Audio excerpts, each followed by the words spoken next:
Pan பசலை பேர் சொல்லாதது வந்தாக்க இந்த அரைச்சி வெண்ணெய் கலந்து போடுவாங்க.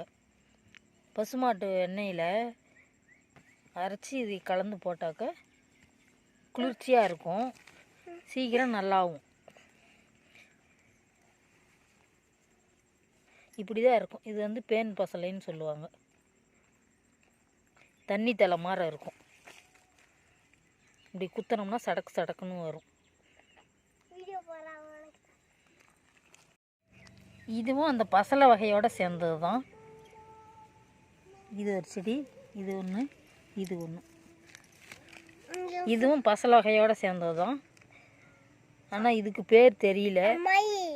ஓ, இதுக்கு பேர் தெரியல. தெரிஞ்சதுன்னா கமெண்டில் சொல்லுங்கள். இதுவும் அதே பசலை வகை சார்ந்தது தான். தலை வந்து வெளிர் பச்சையாக இருக்குது, ஆனால் பேர் தெரியல. உங்களுக்கு யாருக்காவது பேர் தெரிஞ்சதுன்னா சொல்லுங்கள். இது இப்படி தான் இருக்குது. கொடி கொடியாக பாருங்கள், பசலை செடி நிறைய இருக்குது இதில். இங்கே ஒரு பசலை பாருங்கள். இதோ